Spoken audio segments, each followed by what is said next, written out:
وسلم وبارك عليه. أما بعد أوصيني وإياكم أيها المسلمون بتقوى الله فقد فاز المتقون. فقد قال عز من قائل: يا أيها الذين آمنوا اتقوا الله حق تقاته ولا تموتن إلا وأنتم مسلمون. وقال صلى الله عليه وسلم: اتقوا النار ولو بشق تمرة. وقال أيضا: التقوى ها هنا، وأشار إلى صدره ثلاثا. Jemaah Jumat yang diberkahi Allah, marilah kita memperbaharui iman dan takwa kita dengan memperbanyak kalimah tauhid, kalimatut taqwa, al-kalimatut thayyibah, yaitu la ilaha illallah. Nabi mengatakan iman itu bid'u wa sittuna syu'bah atau bid'u wa sab'una syu'bah. Iman itu ada 60 sampai 70 lebih cabang. A'laha qaulu la ilaha illallah.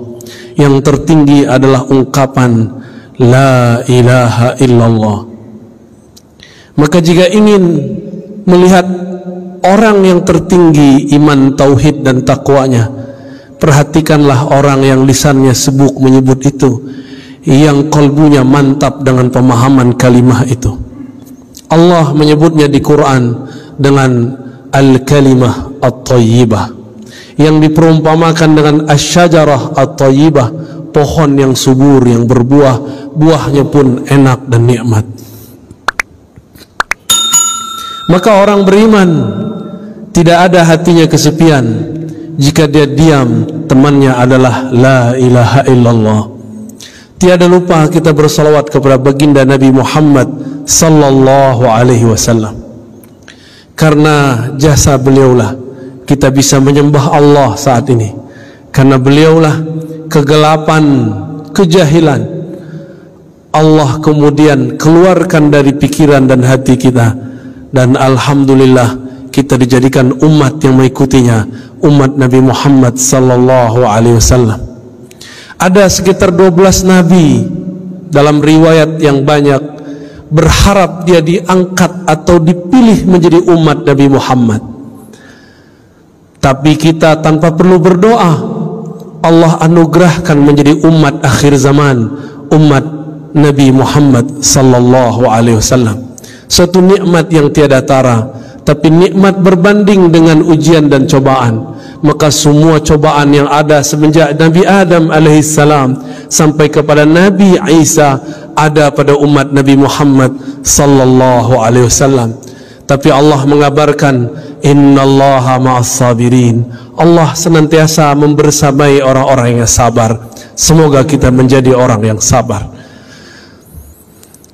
Jemaah yang dimuliakan Allah, pada khutbah yang sangat singkat ini kami akan menyampaikan satu riwayat hadis mengenai kewaspadaan kita di akhir zaman. Suatu kali diriwayatkan bahwa Sayyidina Ali dalam hadis Bukhari, begitu juga hadis Muslim, mengirimkan Ghunaimah atau Zuhaibah beberapa emas, beberapa harta rampasan perang tentunya, dikirim dari Yaman ke Madinatun Nabi, Madinah At-Thayyibah, Madinatul Rasul sallallahu alaihi wasallam. Sampai di Madinah, baginda Nabi sallallahu alaihi wasallam membagikannya kepada sahabat-sahabat yang berhak, yang merasa yang mereka dianggap paling berjasa dalam Islam. Setelah pembagian selesai, tiba-tiba ada seseorang datang kepada baginda Nabi sallallahu alaihi wasallam, menerobos safnya para sahabat. Apa kata orang ini? Ya Rasulullah, ittaqillah. Begitu riwayat Imam Bukhari. Wahai Rasul Allah, takutlah kepada Allah, takwalah kepada Allah. Coba bayangkan, siapakah yang paling bertakwa di dunia ini? Bukankah itu Rasulullah? Dalam riwayat yang lain, ya Muhammad, i'dil ya Muhammad. Hei Muhammad, berbuat adillah engkau. Ternyata orang ini merasa pembagian untuknya tidak banyak. Ternyata dari dulu si emas, kalau sekarang kita sebut rupiah, dolar, pitih, uang, ini memang jadi bencana dari masa Rasulullah sampai zaman kita ini. Apa kira-kira perasaan sahabat ketika ada orang membentak Rasulullah dengan kalimat, "Ya Rasulullah, ittaqillah." Wahai Rasulullah, kamu takutlah kepada Allah. Berarti dia sedang menghardik baginda Nabi Muhammad sallallahu alaihi wasallam. Apakah Nabi membalas? Tidak. Apakah Nabi membalas dengan kata-kata kasar? Tidak. Nabi diam. Itulah Nabi Muhammad sallallahu alaihi wasallam. Tiba-tiba Sayyidina Khalid ibn al-Walid sedang menghunuskan pedang, tangannya gemeteran menahan emosinya melihat kekasihnya Rasulullah dihardik oleh seseorang. Apa kata Khalid? "Wahai baginda, izinkan aku untuk menebas lehernya." Apa kata Nabi SAW? Nabi dihina tapi beliau tidak membalas menghina. Apa kata beliau? Biarkan dia, mungkin dia masih sholat. Wahai Rasulullah, dia tidak sholat dengan hatinya, hatinya busuk. Wahai Rasulullah, apa kata Nabi kepada Khalid? Wahai Khalid, aku tidak diperintahkan an unaqiba ma fi sudurin nas. Aku tidak diperintahkan sama sekali untuk mencari tahu isi hati manusia. Tidak jadi juri hati orang, niat orang. Akhirnya Khalid langsung memasukkan pedangnya yang tadi sudah hampir terbang melayang, membunuh orang yang kurang ajar kepada baginda Nabi sallallahu alaihi wasallam. Lihatlah akhlak beliau, dicaci, dihina, biasa saja, tidak balas menghardik, diam, dibiarkan. Kenapa? Ternyata di saat itu beliau dapat wahyu. Apa isi wahyunya? Beliau mengatakan, "Saya khuruj min di'di hadzal rajul." Akan keluar dari generasi laki-laki tadi yang menghardik baginda Nabi sallallahu alaihi wasallam, qaumun yatluna ayatillah.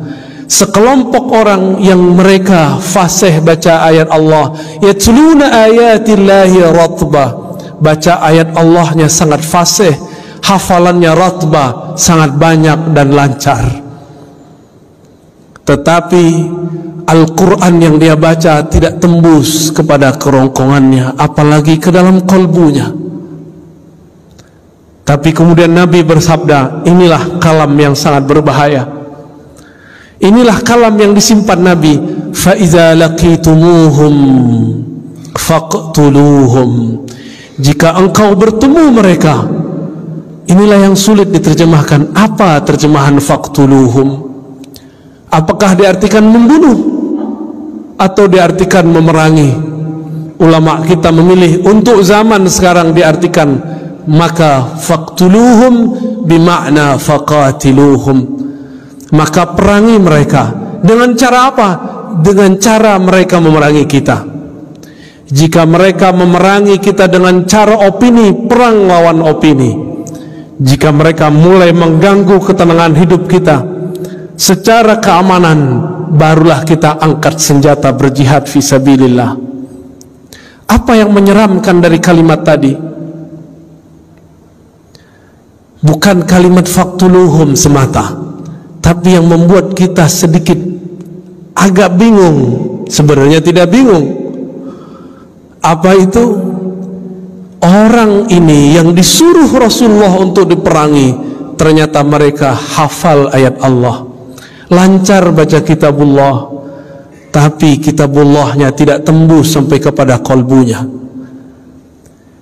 Apa media supaya banyak orang baca ayat-ayat Allah? Tentu ada ma'had tahfiz, rumah-rumah tahfiz. Maka di akhir zaman ini banyaklah rumah tahfiz. Ternyata inilah maksud Rasulullah. Nanti di akhir zaman kalian akan menemukan banyak rumah-rumah tahfiz. Apakah semuanya salah? Belum tentu. Semuanya benar? Belum tentu. Jika bersumber pemahamannya seirama pemahamannya dengan orang ini yang dia merasa suci, bahkan berani mengkritik baginda Rasulullah. Rasulullah sudah wafat. Kalau zaman sekarang mereka berani su'ul adab kepada para guru, para masyayikh, kita boleh menasihati orang, tapi jangan menghardik orang. Orang-orang ini menjadikan ayat sebagai alat untuk menghardik. Lafaznya sama dari dulu sampai sekarang. Orang-orang ini pasti kalimatnya ittaqillah, bertakwalah kepada Allah, seakan-akan dia paling bertakwa di alam semesta. Jemaah Jumat yang dimuliakan Allah, maka rumah tahfiz yang kita bina, ma'had tahfiz yang kita punya, yang kita wakafkan, harus betul-betul dijaga. Jangan sampai kesusupan pemahaman pengikut orang yang ini. Mohon kita semua menjadi pengawas lembaga-lembaga wakaf. Mohon kita menjadi semua pengawas rumah-rumah tahfiz. Apakah ini mengajarkan kurang ajar kepada Rasulullah, kurang ajar kepada pewaris Rasulullah, atau mereka yang mengajarkan cinta kasih, adab kepada wali Allah? Bapak, saudara, sahabat jamaah Jumat yang dimuliakan Allah, berdasarkan hadis ini, ulama-ulama kita sekarang mulai kebangkitan, mulai sadar. Kita mesti bersanad, mesti bersilsilah, mesti berguru dalam ilmu apa saja. Bagian akhir yang kamu sampaikan, ketika awal abad kedua, Al-Imam Muhammad ibn Sirin, seorang tabi'in, bertemu sahabat-sahabat Rasulullah. Ketika banyak orang hafal Quran dan sunnah, tapi pemahamannya tidak sesuai dengan yang dihafalnya, maka beliau mengatakan, فَإِذَا ظَهَرَتِ الْفِتْنَةِ, ketika kekacauan sudah mulai muncul, maka kami bertanya, سَمُّوا لَنَا رِجَالَكُمْ. Begitu diriwayatkan oleh Imam Muslim. Wahai para penceramah, wahai para ustadz, wahai para hafiz, wahai para da'i, wahai para guru, sammu lana rijalakum, wahai teman-temanku yang hijrah, wahai teman-temanku yang belajar Islam, sammu lana rijalakum, sebutkan siapa gurumu, siapa sanadmu yang menghubungkan engkau kepada Rasulullah sallallahu alaihi wasallam. Inilah pentingnya berguru. Berguru itu adalah jaminan kesahihan. Imam Bukhari berguru hampir 2000, Imam Abu Hanifah bahkan 4000, Imam Ibnu Hibban bahkan 2000. Kita baru berguru 1-2 guru sudah berani memfotnis orang yang berbeda. Betapa naifnya diri ini, betapa kelirunya kita, berapa emosionalnya kita beragama. Maka jemaah Jumat yang dimuliakan Allah, semoga di antara kita ada yang tersentuh hatinya, mulai hati-hati dengan proyek-proyek tahfiz Quran. Mari awasi, jika kita bagian dari orang yang mengikuti dan mengajarkan tahfiz Quran, mari menjemput pemahaman Al-Quran dari ahlinya. Fas'alu ahla dzikri in kuntum la ta'lamun. Ambillah ilmu, tanyalah ilmu kepada ahlinya jika kamu tidak tahu. Ilmu menghafal beda dengan ilmu memahami yang dihafal. Semoga Allah yufaqihna fid din wa 'allamana at-ta'wil wa yu'allimuna at-ta'wil. Semoga Allah membimbing kita memahami agama ini dan memahami isinya. Nasallallahu yubarika lana wa lisairil muslimin wal muslimat, wa nasallallahu as-sattar al-ghaffar al-ghafur ay yaghfira lana wa yasturana bi sitrihil jamil wa yuzayyinana bi sitrihil jalal. ونسأل الله التوبة والمغفرة. استغفروا أيها المسلمون فإنه كان غفارا. اللهم صل على سيدنا ومولانا محمد وعلى آله وصحبه